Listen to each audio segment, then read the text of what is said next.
권리라는 말이 오늘 말씀 제목인데 사전적으로는 정당하게 행할 수 있는 힘, 그렇습니다.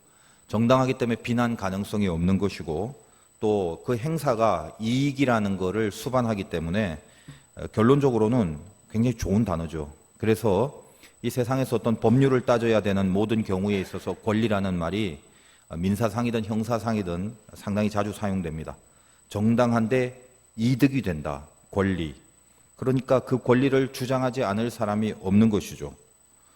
그래서 보통 우리가 말할 때, 야, 이건 우리 권리야, 혹은 우리 권리를 주장한다, 이런 문구들을 들으면 상당히 법치주의적인 그런 태도, 그로 말미암아 굉장히 바람직한 정서, 이런 것을 느끼게 해줍니다. 근데 오늘의 이 바울은 권리라는 말을 굉장히 많이 사용하는데 어떤 의미에서인지 자기 스스로 자기의 권리를 포기한다라는 그 내용을 상당히 격앙된 심정을 갖고 이 메시지를 전하고 있습니다. 사실 성경이 쓰여진 문체가 좀 어렵기 때문에 우리가 그냥 읽어서는 잘 이렇게 알아들을 수 없는데, 그러니까 예배 가운데, 설교 가운데 또 깨달을 수 있는 기회가 그래서 있는 겁니다. 어쨌든 오늘 이 말씀을 살펴볼 때에 먼저 두 가지 관점에서 일단 권리를 좀 구분할 필요가 있습니다. 땅의 권리, 세상의 권리, 그거 하나와 하늘의 권리, 영의 권리, 두 가지입니다. 쉽게 말하면 바울은 하늘의 권리를 붙들었습니다. 땅의 권리를 포기했어요. 땅의 권리가 나빠서 포기한 게 아니라 땅의 권리를 버리면서 하늘의 권리를 획득해가는 그런 인생, 그런 신앙의 삶을 살았다는 것입니다. 그리고 그 메시지를 우리들에게 보여주고 있습니다. 당연히 우리도 고린도서를 따라가면서 바울의 신앙을 본받기로 했는데, 그렇다면 바울이 붙잡고 있는 그 하늘의 권리, 그게 뭔지 말씀 통해서 두 가지 보겠습니다. 첫째는 주님 안에 있게 하는 권리, 주님 안에 있게 하는 권리, 하늘의 권리라는 것입니다. 오늘 이 9장은 8장 다음으로 연결됩니다. 근데 8장에서 우리는 우상 제물에 대하여 논하는 그 바울의 메시지를 들었지 않습니까? 저번 주에 기억이 다 나시는지 모르겠지만 먹을 수 있는 자유함이 있습니다. 우상 성기든 제물이든 아니든. 근데 결국은 바울의 결론이 먹지 않겠다죠. 그게 바울의 마음입니다. 그리고 그것은 윤리적 지식이나 신학적 지식의 결론이 아니라 하나님이 인정해 주시고 하나님이 알아주시는 약한 자를 위한 배려의 차원에서 사도 바울에게 하나님이 인정하신 지식으로서 내가 먹을 수 있지만 먹지 않겠다, 이게 결론입니다. 근데 어디에나 마찬가지예요. 아무리 고차원적인 지식의 메시지가 선포돼도 영적으로 좀 이해가 안 되고 영적으로 딸리는 사람, 혹은 지능이 좀 딸리는 사람, 이런 사람들이 일단 있기 마련인데, 보통 이 재물을 먹는데 꺼리낌이 없는 사람들이 있었지 않습니까? 그게 뭐 우상이냐, 우상이라는 건 원래 신이 없는 건데 그 앞에 놓은 음식이 원래 없는 거에 놓여진 음식인데 뭐가 부정할 게 있느냐, 그러니까 먹는데 꺼리낌이 없다, 이렇게 자유한 사람들이 있었는데 바울이 어떻게 말할까 하고 골똘하게 봤더니 뭐 이래저래 뭐라 말은 하지만 결론은 뭐냐 하면 안 먹겠다죠. 그러니까 어떤 이유에서든지 간에 그걸 안 먹는다라면 그 음식을 먹는데 자유한 사람들과는 반대되는 개념이니까 그 음식을 먹는데 자유한 사람들은 이렇게 보는 것입니다. 바울도 보니까 안 먹겠다라는 걸로 봐서 우상의 존재를 인정하는구나. 그러니까 우상을 신으로 인정하니까 그 앞에 있는 재물이 부정해서 안 먹는 거 아니냐. 그런 안티들이 생기기 시작했다는 것입니다. 바울은 저번 시간에 다루었지만 왜 내가 이거를 안 먹느냐에 대하여 그토록 설명을 자세하게 했건만 말귀를 못 알아듣는 사람이 많아요. 그래서 그 중에는 이해를 못하는 게 지능의 탓도 분명히 있습니다. 그러나 그것보다도 고집이 세요. 그리고 자아가 강해요. 자기들이 일단 생각하고 판단해서 결론 내린 것과 다른 것을 애초부터 근본에서부터 받아들이지 않으려고 하는 그런 악한 심보 때문에 그렇다는 거죠. 그러다 보니까 이 고린도 교회 안에서 이제 바울을 안티를 걸고 뭔가 이게 틀렸다라는 것을 밝혀내려는 심보들이 움직이기 시작하니까 바울이 진짜 사도가 맞아? 이렇게 의심을 하는 수군거리는 일들이 생겼다는 거예요. 어느 정도까지 하냐 하면 조사를 해서 그 조사단을 세워서 법정에까지 세우려는 시도, 그런 것들이 나타나는 것으로 보여집니다. 여러분이 오늘 본문 읽은 3절에 보니까 바울이 이렇게 말하죠. 나를 비판하는 자들에게 변명할 것이 이것이다.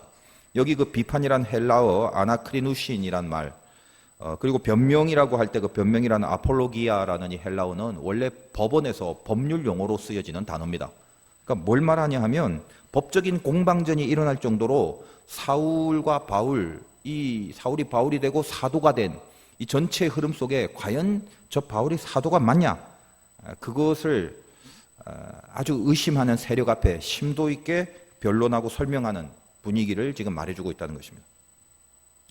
이렇게 사도권을 의심하고 달려드는 무리들 앞에서 이 고린도 교회를 개척하여 세운 바울의 마음이 어땠을까? 부활하신 주님을 만나서 사도로 부름받은 바울은 물론 살아계신 주님이 12제자와 같이 동행했을 때 그 12제자와는 다른 상황 속에 있는 건 틀림없었습니다. 그들과 함께 같이 다니지 않는다는 이유로 실은 사도 바울은 부활 이후에 부활의 주님을 만나서 그 이후에 사도의 증거됨이 굉장히 많이 드러나지만 그거를 여러 가지로 의심만 하려는 사람들 앞에, 더군다나 그들이 고린도 교회의 일단의 구성원이라고 한다면 본인이 개척하여 세운 그 교회의 성도들 앞에서 그런 의심의 공격을 받았을 때 얼마나 마음이 괴로웠을까, 그거죠. 이해를 돕기 위하여 예를 들면 제가 지금 열심히 복음을 전하고 진리를 선포하는데 어떤 이유에서든지 간에 우리 교회에서 저를 싫어하는 사람이 없다고 저는 믿고 평생 살 겁니다만 싫어하는 사람이 있다고 칩시다. 그래서 설교를 탐탁치 않게 여기고 저 목사 뭔가 좀 조사를 좀 해봐야겠다. 좀 꼬투리를 잡으려고. 그래서 보니까 이렇게 저 목사 아는 사람도 별로 없는 것 같고 좀 늘 혼자 다니는 것 같고 모임에도 잘 안 보이고 감리교 신학대학을 나왔다는데 혹시 아닌 거 아니야? 한번 조사해봐. 그 졸업 증명서 좀 떼와봐. 이런 어떤 일단의 무리들이 등장한 거죠. 그래서 목사 안수는 어디서 받았는지, 어느 연에서 받았는지, 그 증거가 있는지, 그냥 혹시 어디서 혼자 목사라고 말하면서 그렇게 목회하는 거 아니야? 기타 등등. 그런 그 터무니없는 안티 세력들이 만약에 조사단을 만들어서 그렇게 조사시키고 그런다면 그 목회할 맛이 나겠나요? 그 바울의 마음이 얼마나 그때 괴로웠을까요? 바울은 어떻습니까? 여러분 알다시피 극적으로 주님을 만났죠. 일반적이지 않습니다. 일반적이지 않기 때문에 하나님 앞에 특별하게 쓰임받는 일이 굉장히 많았단 말이죠. 더군다나 이 바울은 다른 제자들과는 약간 차원이 달랐어요. 예수 믿기 전까지는 굉장히 그 수준 높은 스펙을 갖고 있는 사람이었습니다. 그래서 1절에 이렇게 표현합니다. 내가 자유인이 아니냐. 이 말은 복음으로 영적인 자유함이 있는 사람이다라는 뜻도 되지만 또 1차적으로는 현실적으로 바울은 로마 시민권을 가진 대단한 사람이었습니다. 당시에 로마 시민권이라는 것은 함부로 세상이 다룰 수 없는 사람이었다고요. 그래서 마지막에 바울이 로마까지 가서 재판을 받게 되는 그 일, 로마의 시민권자이기 때문에 그런 거죠.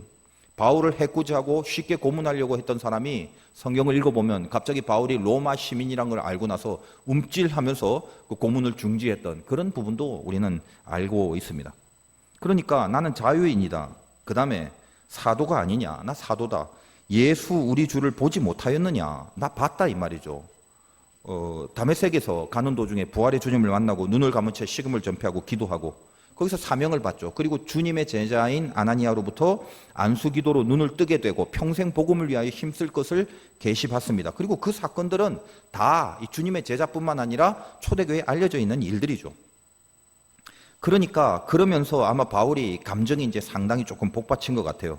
그 다음에 전개되는 논리가 어떠냐.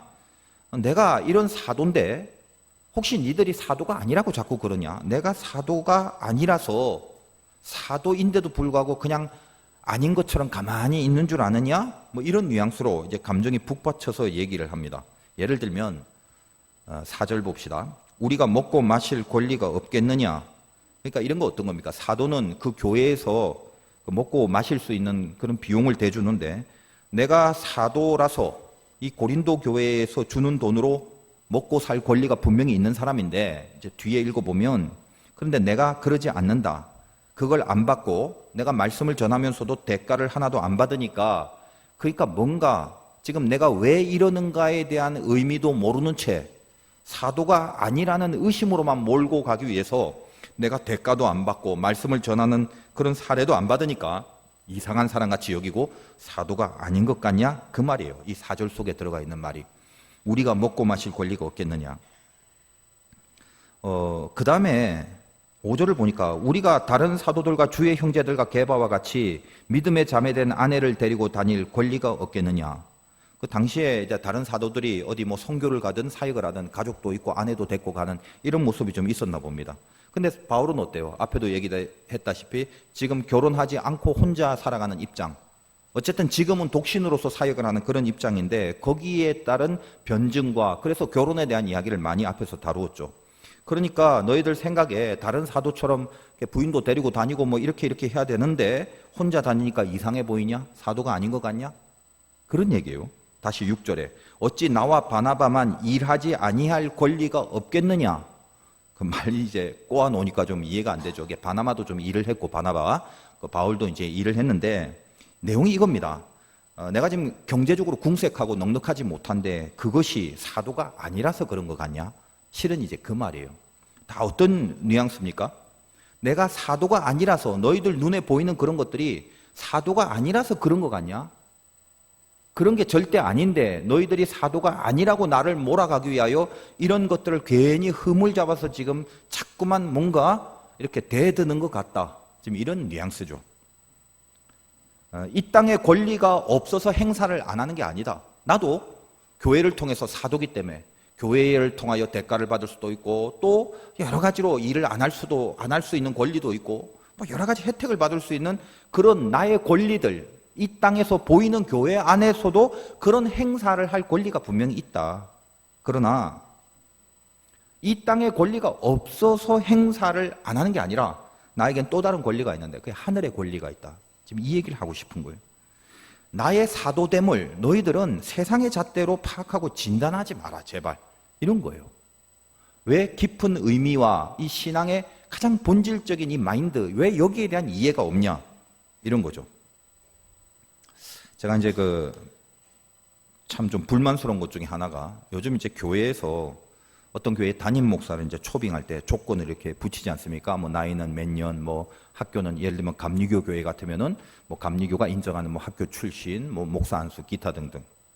근데 어떤 그 교회를 보면은 그 초빙하는 목사의 조건 중에 박사학위를 원하는 데가 있다는 거예요. 그 박사학위를 원하는 것 자체가 나쁜 건 아니라고 봐요. 뭐 공부 많이 하신 분이 더 좋겠죠. 근데 중요한 건 그것이 있으면 더 좋은 거고 그걸로 끝나야 되는데 그게 없으면 조건과 자격, 즉 주의 보혈로 세우신 교회를 맡아 종으로 섬길 조건과 자격 자체가 없다는 건 이건 굉장히 비성경적이죠. 그렇지 않습니까?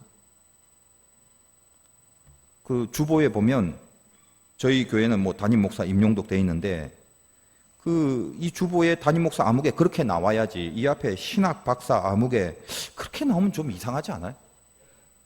무슨 학교나 어떤 아카데믹한 기관에서 뭘 표시할 때는 그 박사라는 것이 내용적으로 필요하기 때문에 들어가 있는 거지만 주님의 보혈로 세워진 교회를 섬기는 종은 목사죠. 안 그런가요? 근데 그것을 굳이 박사라고 그렇게 하면 안 되는 거 아니에요. 왜 그럴까요? 드러내려고 하는 것밖에는 느껴지는 게 없죠. 주장하려고요. 목사 스스로도 나 이렇게 공부 많이 했다.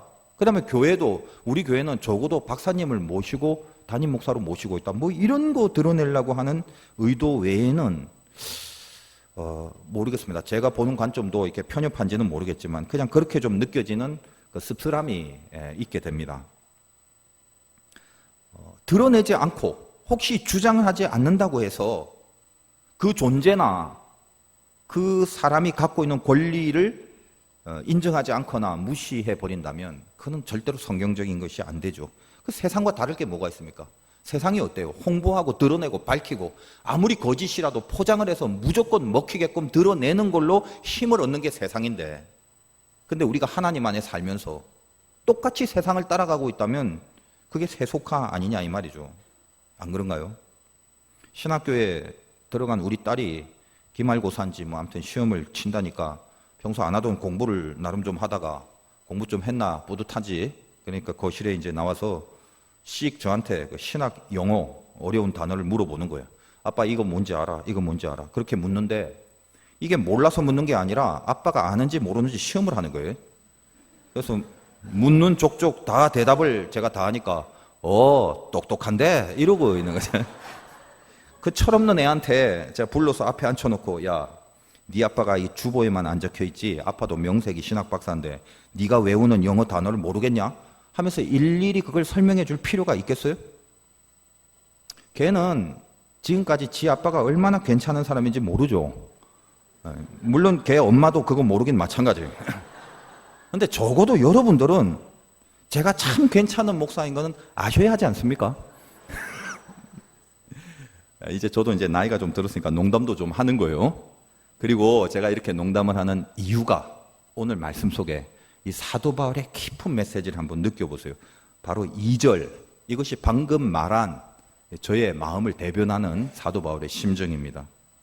다시 2절, 다른 사람들에게는 내가 사도가 아닐지라도, 다른 사람이 어떤 이유로든지 간에 나의 사도성을 의심한다 할지라도 너희에게는 사도이니 나의 사도됨을 주 안에서 인친 것이 너희라.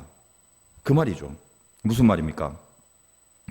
너에게는 사도잖아. 왜? 1절 마지막에 보세요. 주 안에서 행한 나의 일이 너희가 아니냐. 내가 사도 바울이 주 안에서 무슨 일을 행했습니까?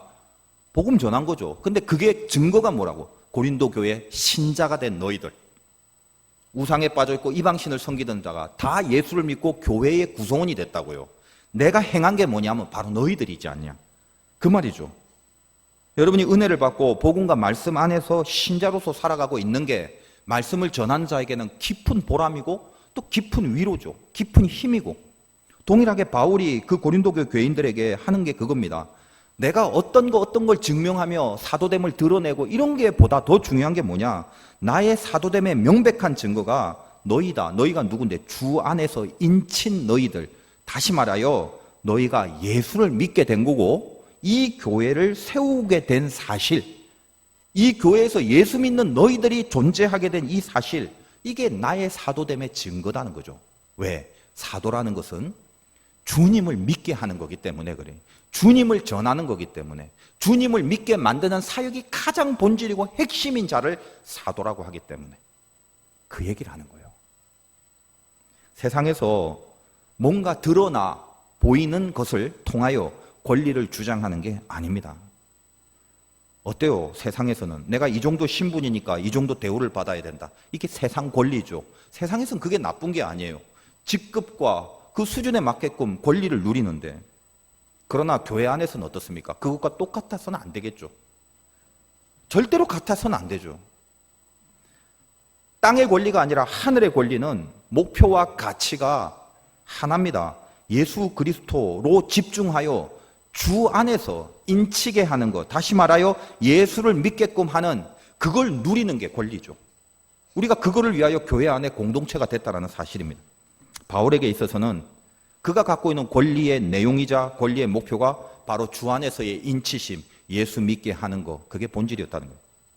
세상의 권리가 나빠서가 아니라 세상의 권리를 포기함으로써 반대급부적으로 예수를 믿게 하는 열매를 거두게 하는 것, 그것이 하늘의 권리를 얻는 거라는 걸 알았어요. 다시, 세상 권리가 나쁜 건 아니지만 만약 세상 권리의 하나를 내가 없애고 나서 거기에 대한 열매로서 하늘의 권리를 얻을 수 있다면 그 싸움에서 나는 세상의 권리를 스스로 포기하겠다라는 바울의 심정이라는 거예요. 여러분, 어떤 권리가 남을 위해서 발휘해야 되는 결론으로 나타나면 하늘의 권리가 되는 거죠. 여러분은 나를 위한 권리, 나를 누리고 나의 이익을 위하여 주장하는 권리 속에 붙잡혀 있습니까? 아니면 다른 사람을 위하여 다른 사람의 이익을 위해 발휘되는 그런 권리에 붙잡혀 있습니까? 세상의 권리는 자기만 위하는 마음, 그게 동기가 되는 거예요.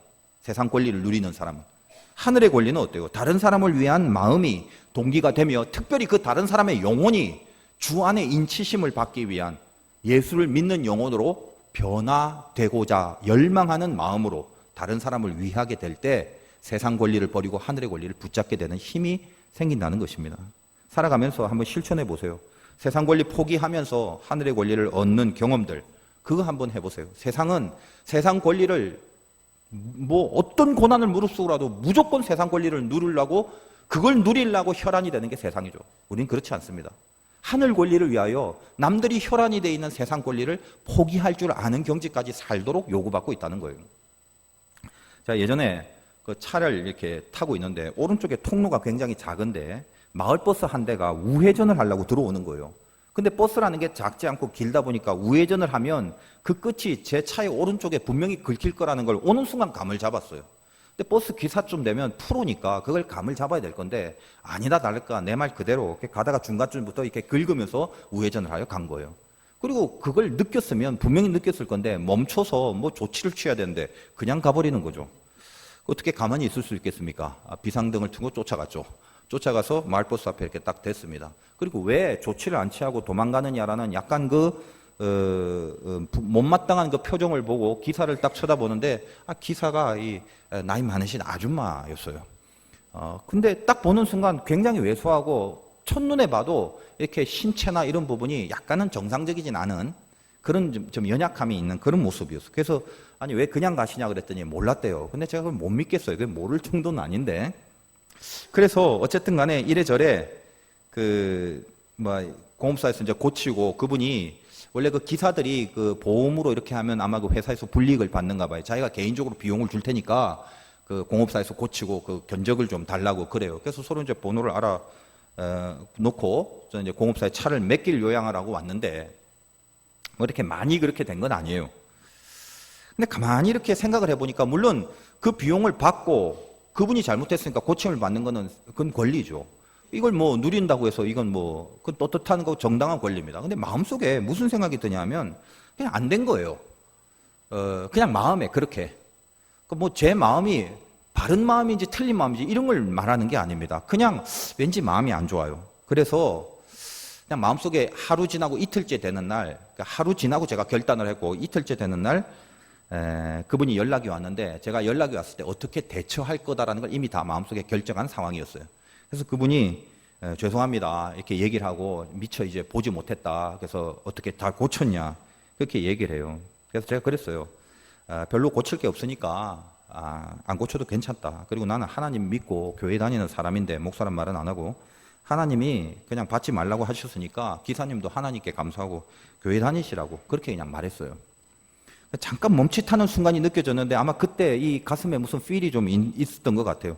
그러더니 아주 비장한 그런 무게 있는 어조로 감사합니다라는 그 아주머니가 그렇게 말로 이제 끝을 냈습니다. 그걸로 끝냈어요. 그 뒤에 그 기사분이 교회를 갔는지 어떤지 그건 확인은 못했습니다. 근데 분명히 마음에 어떤 소리가 있을 거라고 생각이 돼요. 그냥 예를 한번 들어봤습니다. 그냥 세상 사람은 절대 그러지 않죠. 제가 윤리적이고 인격적이라서 이러지도 한 것이 아닙니다.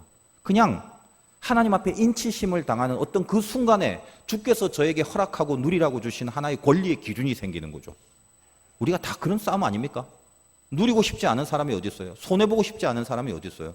근데 어느 순간인가 주의 인치심, 그거를 노리고 있는 사도 바울의 이 하늘의 권리를 한번 생각해 본다면, 내가 인치심의 목표가 있고 예수로 인도할 수 있는 어떤 기회가 있고 그런 하나님의 영광과 하나님 나라를 도모할 수 있는 목표가 있다면, 세상의 권리의 한 편쯤은 포기할 수 있는 믿음, 그것이 진짜 믿음이 아니냐라는 생각을 해보자라는 거죠. 바울이 그런 얘기를 토로하는 것입니다. 권리가 없는 게 아니다. 수없이 많다. 다 누려도 마땅하다. 그러나 왜? 주 안의 인치심. 내가 이것을 위하여 내가 스스로 할 수 있는 권리도 포기하는 자리까지 갈 수 있다. 지금 이 얘기를 하는 것입니다. 이것이 하늘 권리로 살아가는 바울의 심정이더라는 것입니다. 우리에겐 땅의 권리가 아니라 하늘의 권리가 있죠. 고로 두 번째로 하늘의 권리는 뭐냐? 권리를 쓰지 않는 권리. 그걸 하늘의 권리라고 그래요. 바울이 여러 곳에서 복음을 전했습니다만 그 전하는 교회나 선교지마다 그 나름대로 특수한 상황들이 있습니다. 그래서 이 바울 서신의 메시지는 특수한 상황에 이해를 좀 해야 그 배후의 진리가 뭔지, 그 뿌리 진리가 뭔지 이걸 놓치지 않습니다. 고린도 교회에서는 유독 바울이 고린도 교회만큼은 무슨 이유인지 몰라도 금전적으로나 무슨 심리적으로나 물리적으로 의존을 전혀 안 했던 교회예요. 본인이 목회한 교회인데도 불구하고. 그러나 이제 바울이 전도 여행을 다닐 때는 고린도 교회 말고 이제 다른 지역에서 바울을 경제적으로 돕는 원조도 받았고 뭐 선교비도 지원받았고 그런 적이 많아요.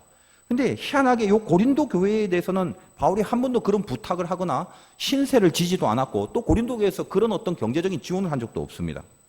여러 가지 정황상 그래야만 하는 뭐 이유들이 있었을 거예요. 여러분 알다시피 지금까지 고린도 다뤄왔죠. 상업이 활성됐지, 돈이 유통되죠, 뭐 우상 숭배 만연하죠, 성적 타락이 있죠, 결혼 윤리가 막 헷갈리죠, 막 철학과 지혜가 고도로 높아지죠, 당파는 분열되고 고린도 교회 안에 복잡합니다.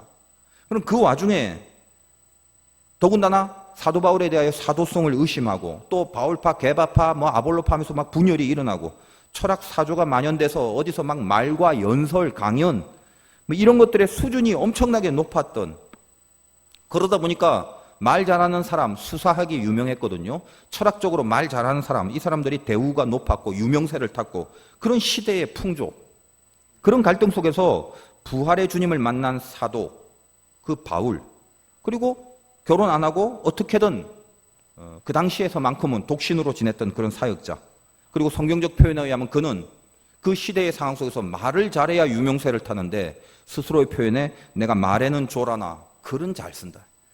그러니까 이 사도 바울은 글은 기가 막혔는데 이 말을 잘 못했던 거예요. 말 주변이. 오죽했으면 이렇게 설교하다가 그 설교 듣고 어떤 사람이 졸다가 그냥 떨어져 죽었던 사건도 있죠. 사도행전에 유두고라고. 물론 이제 다시 은혜로 살려주게 되었습니다만은. 그러니까 당시의 대우로 따진다면 비례적으로 봤을 때 말을 잘 못했기 때문에 스타 강사가 아니었죠. 사도 바울은.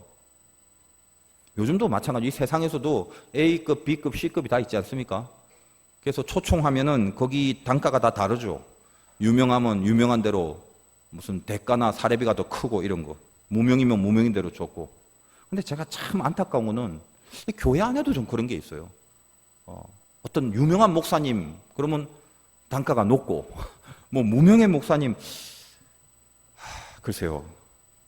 저는 개인적으로 그거 좀 아니라고 봐요. 세상 원리죠, 그거. 그게 그렇게 되면 이게 고린도지 뭐 고린도와 다른 게 뭐가 있겠습니까? 대가로 주는 건가요?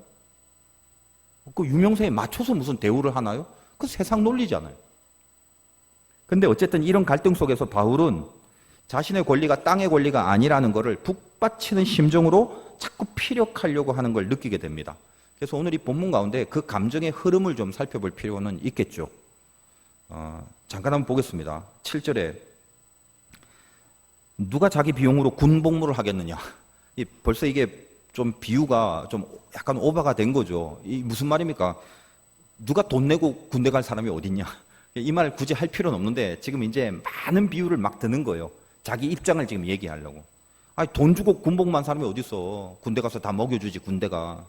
그리고 누가 포도를 심고 열매를 먹지 않겠느냐. 아니 포도를 심었으면 그 열매로 포도 먹는 게 당연한 거 아니야? 양떼를 기르고 양떼의 젖을 먹지 않겠느냐. 양떼를 키웠으면 나중에 양에서부터 나온 젖을 먹는 거 이 당연지사 아니냐 이거죠. 그러니까 이건 무슨 말이에요? 내가 대가를 받는 게 당연하다. 고린도 교회를 향하여 말한다면 이 교회에서 내가 말씀을 증거하고 복음을 증거하면서 사례를 받고 대가를 받아야 될 권리는 너무 뻔하다. 군에서 비용을 지불하고 포도 심은 자가 포도 열매를 먹는 것처럼 당연한 거단 말이에요. 근데 이제 이해를 잘해야 돼요. 바울이 좀 열받아서 하는 말이기 때문에 평안하게 읽으면 좀 이해를 못하고 같이 좀 열받고 읽어봐야 돼요. 그러니까 8절에 이렇게 됩니다.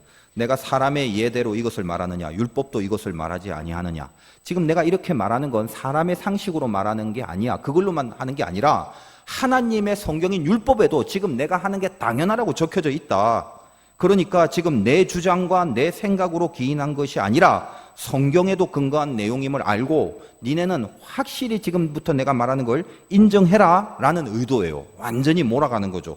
그럼 어떤 얘기를 하냐? 9절에 모세의 율법에 곡식을 밟아 떠는 소에게 망을 씌우지 말라 기록하였으니 하나님께서 어찌 소들을 위하여 염려하심이냐. 소에 대한 비유가 나옵니다. 이제 예를 들면 이거요. 곡식을 털 때 소를 사용하는데 옛날에는 어떻게 했냐면 이 소들이 곡식을 털면서도 소도 지가 배고프니까 떨어져 있는 곡식을 지가 먹잖아요. 그래서 어떤 조치를 취했냐면 아예 입에 망을 씌워갖고 그걸 못 먹게 했단 말이죠. 근데 하나님은 뭐라고 하냐면 이게 신명기 말을 그대로 옮긴 건데 그렇게 사는데 그러지 말고 곡식 밟아 떠는 소에게 망을 씌우지 마라. 소도 좀 먹여라. 하나님의 율법에. 그렇게 돼 있다라는 거예요. 근데 왜 먹여라고 그렇게 얘기를 하냐 이거죠. 결국은 10절에 오로지 우리를 위하여 말씀하심이 아니냐. 과연 우리를 위하여 기록된 것이니 밭 가는 자는 소망을 가지고 갈며 곡식 떠는 자는 함께 얻을 소망을 가지고 떠는 것이라. 무슨 말입니까? 누굴 위한 말이다? 우리를 위한 말이다. 하나님이 무슨 소에 관심이 있어갖고 소를 먹이냐 마냐가 중요한 게 아니라 소가 지가 배고프면 일을 못할 거 아니에요. 근데 먹으면 지도 좀 먹고 곡식을 잘 털어서 결론적으로 잘 털린 곡식을 먹는 우리가 이득을 보는 거죠. 그러니까 하나님의 말씀이 그거란 말이에요. 소가 먹냐 안 먹냐가 중요한 게 아니라 얘가 좀 잘해야 너희들이 풍요롭게 될 거고 너희들이 밭을 가는 소망도 생길 거고 곡식을 떠는 자와 함께 잘 되기를 바라는 소망으로 같이 갈 거 아니냐. 근데 그놈의 소가 좀 먹기로 서니 뭐가 그게 중요한 거냐. 소를 먹이게 해라 이거란 말이죠. 바울이 말하는 소가 누구예요? 자기예요. 자기 바울. 내가 말씀을 먹이고 복음을 전하고 이래서 누가 잘 되냐? 너희들이 잘 되는 거 아니냐? 그러면 내가 당연히 이 소도 그 떨어진 거 먹는 것도 아무것도 아니며 먹여야 되고 하나님조차도 소 보고 먹으라고 했는데 지금 이게 어떤 겁니까? 굉장히 그 사도 바울의 깊은 마음이 그 소까지 막 비유를 해가면서 막 격앙된 감정을 좀 느끼실 수 있어야 돼요. 내가 소다 소. 그렇게 먹으라고 하고 하나님도 먹으라고 하는데 이 당연히 먹을 권리가 있는데 말이야. 그런 거죠. 나도 다른 사도들처럼 그 사도들이 받는 대우를 내가 받을 수도 있고 나도 사도처럼 사례와 대가를 받을 수도 있고 그렇게 그 정도로만 말해도 되는데 소에 대한 비유, 소가 곡식 떨어진 거 먹는 거 그 탈곡 잘해서 먹을 사람들 위해서 그 탈곡 잘해서 먹을 사람을 위해서 소가 먹는 거지 그런 얘기를 하면서 그러므로 어떤 겁니까? 결국 사도 바울은 만약 고린도 교회가 바울에게 어떤 대가와 사례를 지불한다면 그거는 정상 중에 정상이고 권리 중에 권리며 하나님께서 율법에서조차 말한 내용이다 이거죠. 11절에 거기다 한 발 더 우리가 너희에게 신령한 것을 뿌렸은즉 너희의 육적인 것을 거두기로 과하다 하겠느냐. 이런 육적인 것을 얘기할 때도 당연히 소에게 먹이라고 한 건데 나는 지금 육적인 게 아니라 영적인 이 더 귀한 것을 뿌렸는데 당연히 그럼 대가는 받아서 더 충분하지 않느냐. 지금 이렇게 자꾸만 몰고 가는 거죠. 그런데 어떤 겁니까? 그 권리를 주장하지 않는다. 마땅히 해야 될 이 권리를 나는 안 쓴다. 12절에 다른 이들도 너희에게 이런 권리를 가졌거든 하물며 우리일까 보냐. 그러나 우리가 이 권리를 쓰지 아니하고 범사에 참는 것은 그리스도의 복음에 아무 장애가 없게 하려 함이라. 이유가 하나요. 이렇게 길길이 말하고 깊이 몰아가면서도 결국 뭐다? 이 권리를 주장하지 않는 게 복음의 장애가 없게 하기 위해서다. 어떤 사역에 대가를 안 받는다는 건 일반적 진리는 아닙니다. 그렇죠? 목회자가 예를 들면 교회로부터 사례를 받아서 그 목회에 지장 없이 살아갈 수 있게 하는 것은 저 구약의 레위 족속에서부터 내려오는 율법과 전통이고 그래서 오늘날도 마찬가지 우리 감리교도 마찬가지입니다. 목사가 되면요. 목사가 되는 순간 다른 직업과 겸직을 할 수 없는 게 법이에요. 제가 화도교회 담임 목회를 하면서 교회에서 사례비를 받으면서 어디 밖에 가서 저녁에 알바한다고 고구마 장사하면 저는 불법을 행하는 거란 말이에요. 그게 법이에요, 법. 그럼에도 고린도 교회의 이 특수한 상황에서 바울이 결정하고 세운 목회 철학, 일반적인 게 아니에요. 일반적으로는 받아야 되는데 고린도 교회란 특수성에 뭔가 바울이 요구하고 의도했던 게 있기 때문에 이 고린도 교회를 향해서는 어떤 고백을 합니까? 나는 마땅히 누려야 될 것을 포기했다. 왜요? 뭐 많은 이유가 있을 겁니다. 괜히 권리를 주장하다가 이 고린도라는 아주 복잡한 상황 속에 긴장이 팽배하고 위기가 있는 이 교회에 혹시 내 권리만을 찾는 것을 앞세우다가 복음의 장애가 될 수도 있다는 걸 알았기 때문에 시끄럽게 분열되고 그것으로 인하여 복음에 집중하게 되지 못할 우려가 있기 때문에 바울은 마땅히 권리를 포기한다는 거예요. 이 바울의 에너지를 느끼십니까? 우상, 숭배하는 음식 괜찮아요.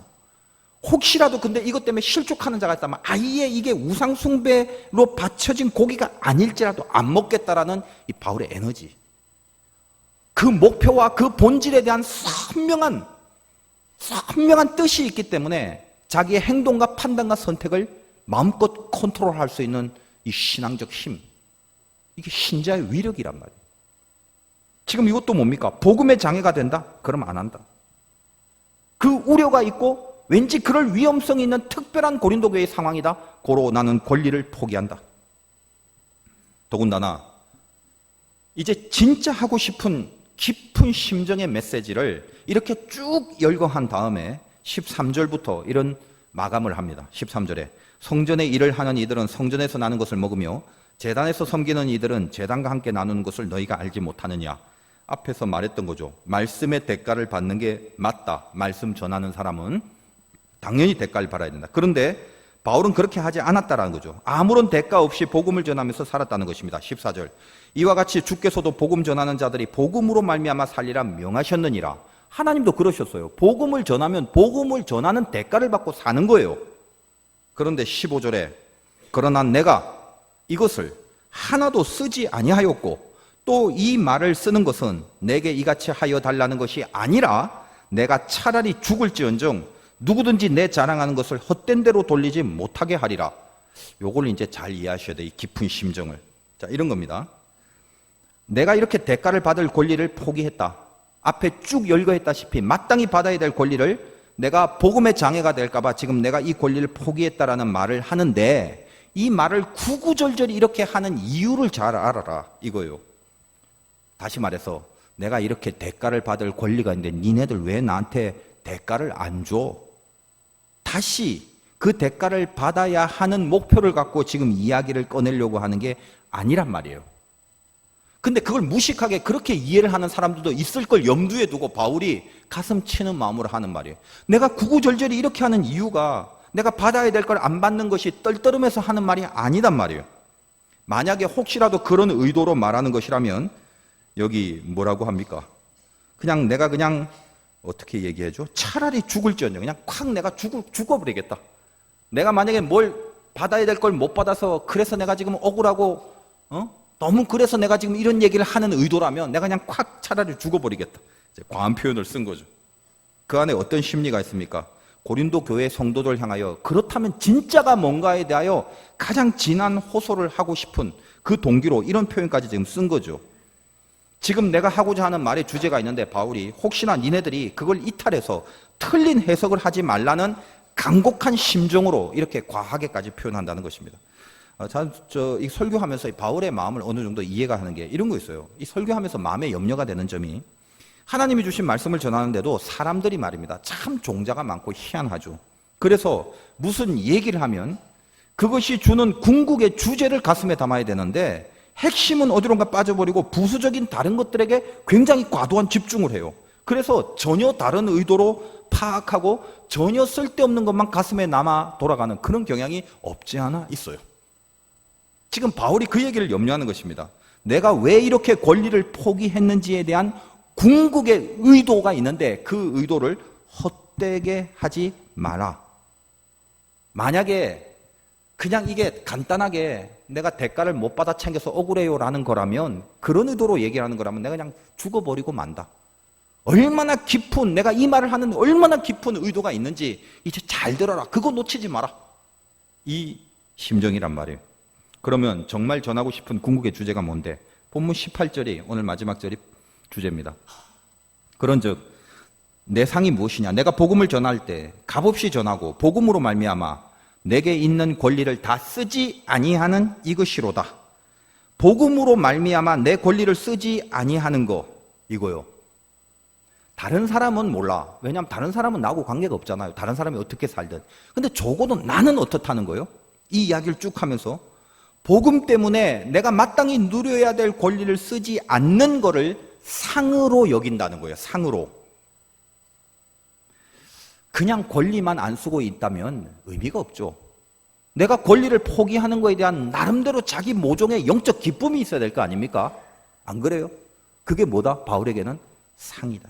이걸 상으로 여깁니다. 내가 사용할 권리를 안 쓰고 사역을 한다. 그러니까 내가 이걸 상으로 여기면서 기쁨으로 나 혼자 이 권리를 포기하는 거를 몰라줘도 괜찮은데, 몰라주는 건 괜찮은데 제발 딴지 좀 걸지 마라. 이게 핵심이에요.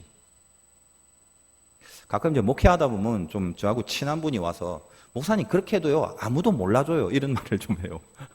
근데 겉으로는 맞아 뭐 아무도 모르지. 그러나 속으로는 뭐예요? 하나님 아시죠? 아니 하나님이 모르시면 제가 바보입니까? 왜 그렇게 하겠어요? 바울은 지금 그 얘기를 하는 거예요. 바울에게 복음이 뭡니까? 드디어 그러면 그 복음으로 말미암아 내게 있는 권리를 다 쓰지 아니할 그 복음이 뭐냐라고 했을 때 16절에 내가 복음을 전할지라도 자랑할 것이 없으면 내가 부득불할 일임이라. 만일 복음을 전하지 아니하면 내게 화가 있을 것이로다. 복음이 뭐라고요? 나의 존재 이유라는 거예요. 내 사명이라는 거예요. 복음은 내 할 일이라는 거예요. 할 일. 그리고 17절에 내가 내 자의로 이것을 행하면 상을 얻으려니와 내가 자의로 아니한다 할지라도 나는 사명을 받았노라. 무슨 말이냐면 이 복음을 전하는 거룩한 일을 내가 혼자 분발하고 노력하고 생각해서 좋았어. 이게 제일 거룩한 일이야. 이제 나는 알아서 복음 전하는 일에 인생을 바칠 거야라고 스스로가 그런 결단을 했다면 기특하니까 상 받을 일도 될 수 있을지 모른다는 거예요. 그러나 바울은 뭐라고 얘기합니까? 자기 사명은 지가 한 게 아니죠. 알다시피 하나님의 강권적인 은혜로 복음을 전하라는 사명을 받은 자죠. 그러니까 만약 자의적으로 거룩한 일에 동참했다면 거기에 대하여 상을 좀 받아도 될 만하지만 나는 자의로 한 적이 없다. 사명이다. 그러니까 나는 뭘 받을 만한 조건이 있는 게 아니다는 거예요. 하나님이 직접 주신 사명. 그래서 내 상은 나의 상이라는 것 분명하다는 거죠. 세상 사람은 땅의 권리를 10분 이용하여 그 땅의 권리를 누림으로 인생을 행복하게 살려고 목표하겠지만 바울은 어때요? 자기에게는 상이 있는데 그게 뭐다? 값없이 복음을 전하는 그것으로, 값없이 복음을 전하는 그것 때문에 나의 누려야 될 권리, 써야 될 권리를 스스로 안 쓰는 그 자체가 나에겐 하나님 앞에서 상이 되는 줄 여기고 살 거다는 거예요. 그래서 제 말을 해서 죄송합니다만 오늘 이 바울식으로 말한다면 15절에 그러나 내가 이것을 하나도 쓰지 아니하였고 이 말을 쓰는 것은 내게 이같이 하여 달라는 것이 아니라 내가 차라리 죽을지언정 누구든지 내 자랑하는 것을 헛된 대로 돌리지 못하리라. 말하는 것을 오해하지 말고 말하려는 논지와 본질을 잘 붙잡기를 바란다는 간곡한 심정을 갖고 내 자랑이 아니며 또 뭐 이렇다 저렇다라는 다른 의도가 있다는 게 아니라는 걸 알고 바울식의 표현으로 말하자면 제가 좀 이 부분에 이 본문에 해당하는 얘기를 좀 할게요. 시골에서 목회할 때 이제 기도를 하면서 진짜 목사가 돼야 되겠다고 이제 결단을 했습니다. 물론 결단만 했죠. 완성되지도 않았고 완전하지도 않습니다. 노력은 하고 있습니다. 근데 그때 결단의 기도를 하고 나서 몇 가지 평생의 원칙을 제가 세웠습니다. 제가 몇 번 말씀드렸습니다만 그 중에 하나가 오늘 이 말씀에 빗대어 그냥 제가 얘기를 하는 거예요. 저는 어디 가서 말씀을 전하고 대가로 어떤 사례비를 안 받는 거를 제 원칙 중에 하나라고 결정을 했어요. 근데 당시에는 뭐 젊고 시골에서 목회하는데 누가 어디서 오라고 한 데도 없죠. 그래서 저 혼자 괜히 쓸데없는 걸 정했을 수도 몰라요. 뭐 어디 불러준 데도 없는데. 근데 어쨌든 간에 더 중요한 건 뭐냐면 은혜가 깊이 임하다 보니까 그때는 강대상에 이렇게 설 때마다 하나님이 설교를 하는 기회를 줄 때마다 너무 이렇게 가슴이 벅찬 거예요. 나 같은 죄인이 정말 자격 없는 자에게 하나님이 당신의 말씀을 대언하게 해준 강대상이 이 은혜가 너무 벅차서 어떻게 할 수가 없는 거예요. 기도를 통해서 이제 은혜가 충만해지니까 그런 마음이 계속 생기더라는 거예요. 그래서 늘 세워주신 것만 해도 눈물 나는 감사뿐인데 제가 설교를 하면서 이 자리 자체가 몸둘 바를 모르는 망극한 하나님의 은혜인데도 불구하고 만약에 어떤 대가를 받는다는 것은 나한테는 이게 말이 안 되는 것이었다는 것입니다. 여러분 오해를 하지 말 것은 바울도 그랬다시피 일반적인 진리는 아니에요. 그러니까 어떤 설교를 하고 거기에 대한 대가를 받는다는 게 제가 나쁘다는 말 절대로 그렇게 오해를 하시면 안 됩니다. 적어도 저에게 지금 해당되는 기준, 바울이 고린도 교회 사이에서 하나님의 관계 속에 어떤 메시지를 전했듯이 당시 제가 기도를 통해서 제 상황과 제 상태상 하나님 속에서 제가 세운 원칙의 하나가 그거였다는 거예요. 그래서 하나님이 저의 개인적인 기준으로 허락하신 그런 원칙과 약속이죠. 그래서 제가 그 기도를 하면서 또 하나 부탁을 했어요. 하나님 앞에. 하나님 제가 앞으로 부족한 사람이 말씀을 전하게 해주신 것만 해도 이게 참 눈물겨운 은혜니까 대가를 안 받는 건 너무나 당연한 것이로되 그럼에도 하나만 꼭 간곡하게 부탁드립니다. 제가 이후로 그때 이제 기도할 때죠. 그 기도한 이후로 주님의 말씀을 대언할 때는 제가 죽을 때까지 이 땅에서 죽을 때까지 말씀 전할 때마다 듣는 이들이 빠짐없이 한 번도 빠짐없이 은혜 받게 해달라고 그러니까 정말 간절히 눈물 흘리면서 기도했던 때가 있어요. 여러분은 어떻게 생각할지 몰라도 저는 늘 그 은혜가 저에게 있습니다. 그러니까 그거는 뭐 어떻게 설명을 할 수는 없습니다만 늘 하나님이 붙들어 주시고 함께 하시는 것을 그 이후로는 늘 이렇게 체험을 하게 돼요. 근데 인간의 그 마음이 참 그 간사한 게 있어요. 제가 그 원칙을 세우고 얼마 되지 않아서 갑자기 그 작은 집회 요청을 받았어요. 그래서 야 이렇게 집회 요청도 받는구나. 차를 몰고 좀 가야 되는 거리가 있는 이제 지방이었는데 그때는 이제 시골에서 목회할 때라 돈도 거의 없었고 또 사례비도 이렇게 한 번에 다 주질 못할 정도로 가난한 교회이기 때문에 차를 몰기가 이렇게 부담이 되는 그런 그 기간이었죠. 집회를 요청받고 차를 몰고 가면서 은근히 속으로 말입니다. 야 이거 기름값하고 톨게이트비가 드는데 그게 부담이 되더라고요.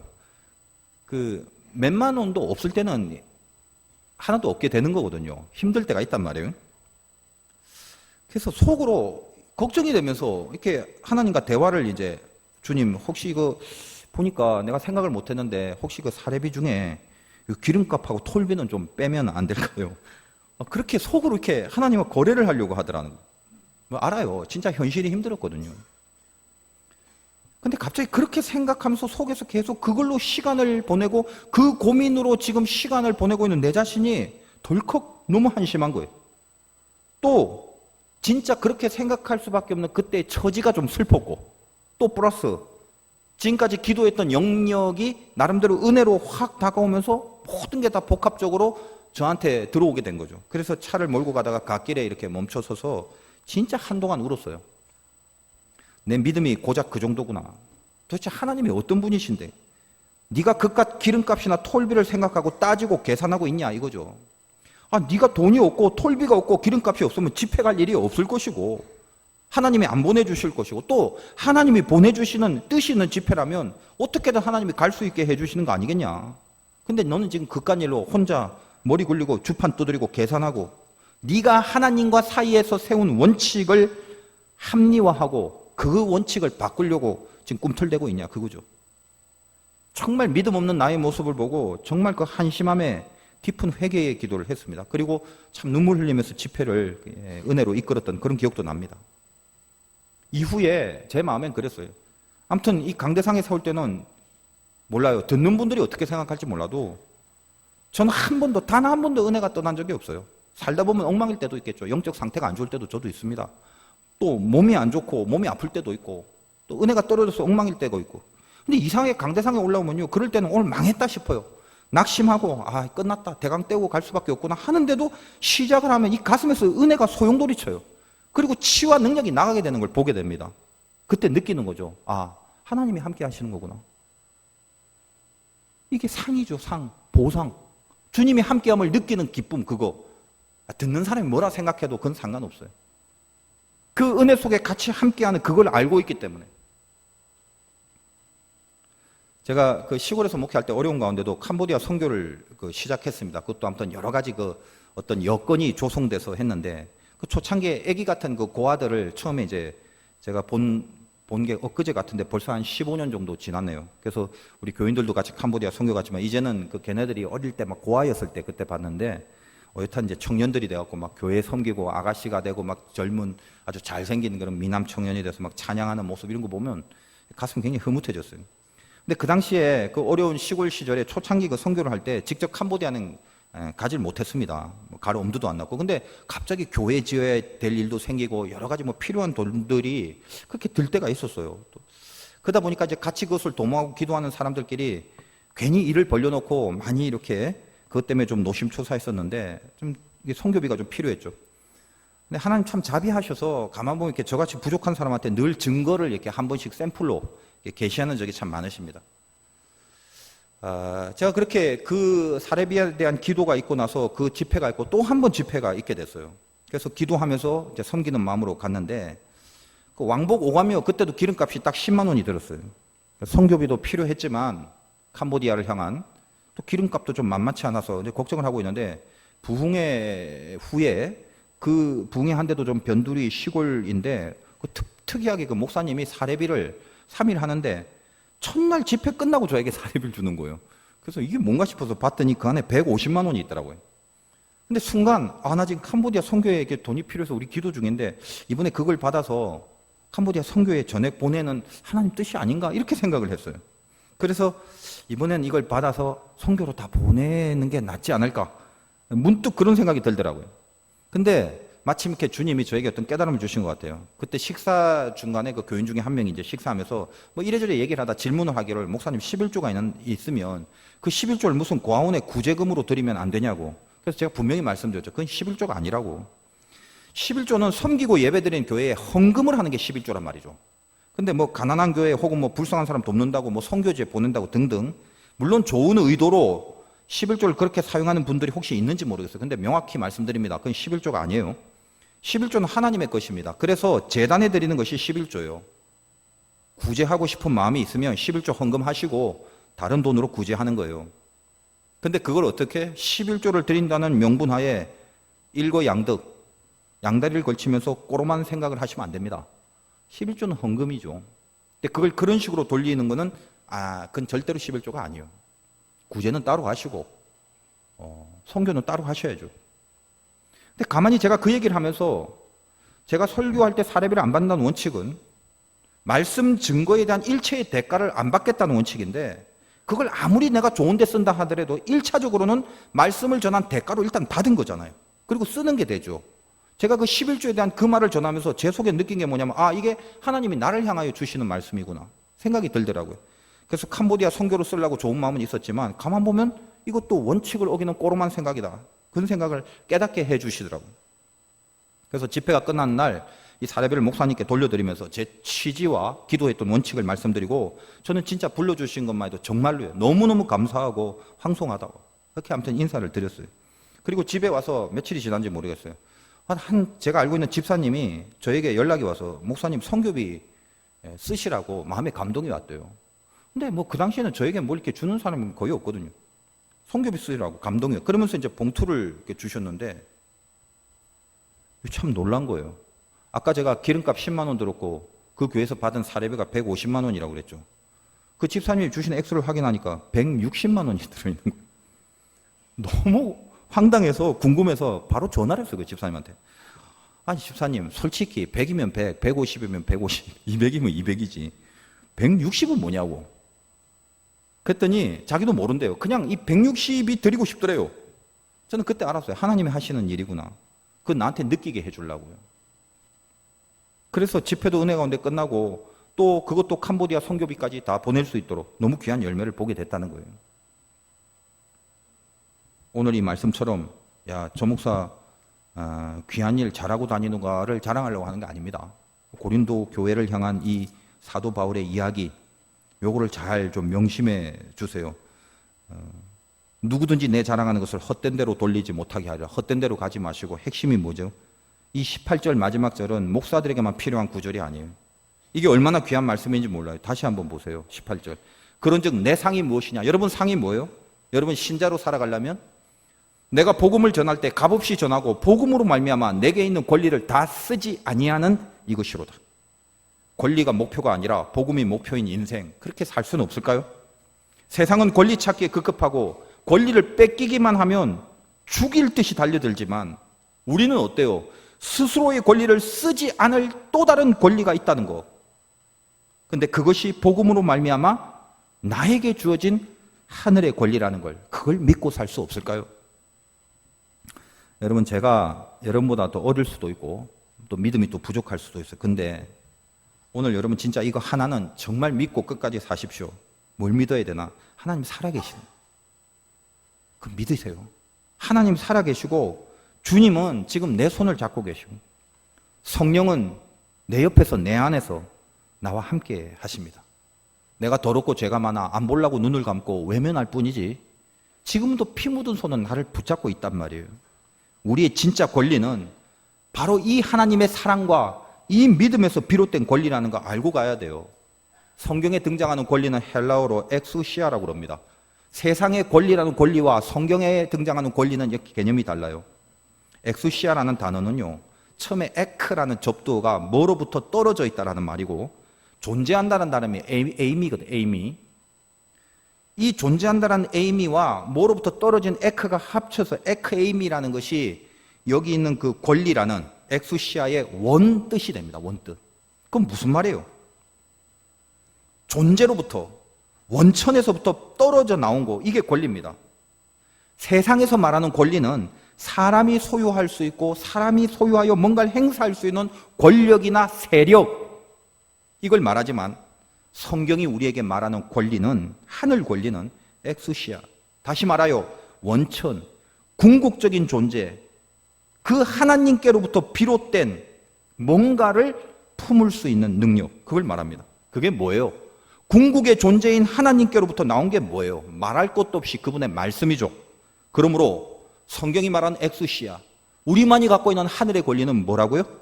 하나님의 말씀을 하나님께로부터 받아서 품고 있는 능력이란 말이에요. 이것이 우리에게 있는 하늘의 권리예요. 얼마나 귀하고 값집니까? 세상에 많은 권리가 있지만 저와 여러분 예수 믿고 살아가는 사람들 아닙니까?